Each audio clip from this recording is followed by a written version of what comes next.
Madam madam Divya ಎಲ್ಲಿದ್ದಾಳೆ ಅಂತ ಗೊತ್ತಾಯ್ತು. ಎಲ್ಲಿದ್ದಾಳೆ? ದೇವಸ್ಥಾನಕ್ಕೆ ಹೋಗಿದ್ದಾಳಂತೆ ಮೇಡಮ್. ದೇವಸ್ಥಾನಕ್ಕೆ ಹೋಗಿದ್ದಾಳಾ? ಆದ್ರೆ ಮೇಡಮ್ ಅಲ್ಲಿ ಜೈಸರ್ ಫ್ಯಾಮಿಲಿ, ಪೊಲೀಸ್ನವರು, ಹಾಗೆ ಊರಿನ ಜನ ತುಂಬಾ ಜನ ಇದ್ದಾರಂತೆ. ಅಲ್ಲೇ ಅವಳು ಸಾವು ಕೂಡ ಇದೆ. ಅಷ್ಟು ಜನ ಇರ್ಬೇಕಾದ್ರೆ ನೀವು ದಿವ್ಯಾನ್ ಹೇಗ್ ಸಾಯಿಸ್ತೀರಾ? ಅದು ಆ ಊರಿನ ಜನರಿಗೆ ದೇವಾಲಯ, ಆದ್ರೆ ಜೈ ಫ್ಯಾಮಿಲಿಗೆ ಸ್ಮಶಾನ.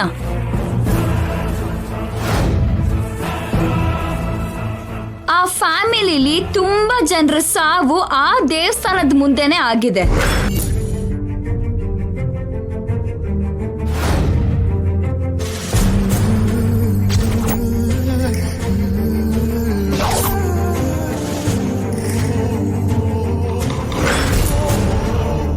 ಆದ್ರೆ ಅವ್ರೆಲ್ಲರೂ ಶಾಪದಿಂದ ಸತ್ತಿದ್ದಾರೆ.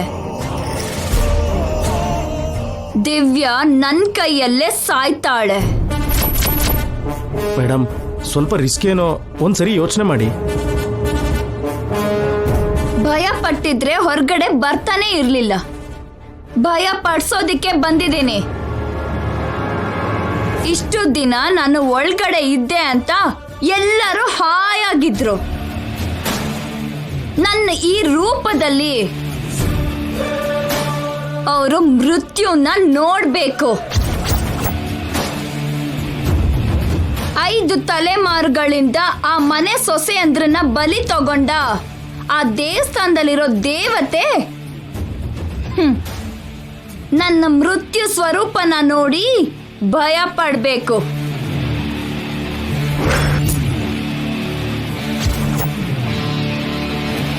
ಇಷ್ಟು ದಿನ ಆ ಮನೆ ಸೊಸೆಯಂದ್ರ ಸಾವನ್ನ ನೋಡಿರೋ ಆ ಕುಟುಂಬ ಪೂರ್ತಿ ಮೊಟ್ಟ ಮೊದಲನೇ ಸಾರಿ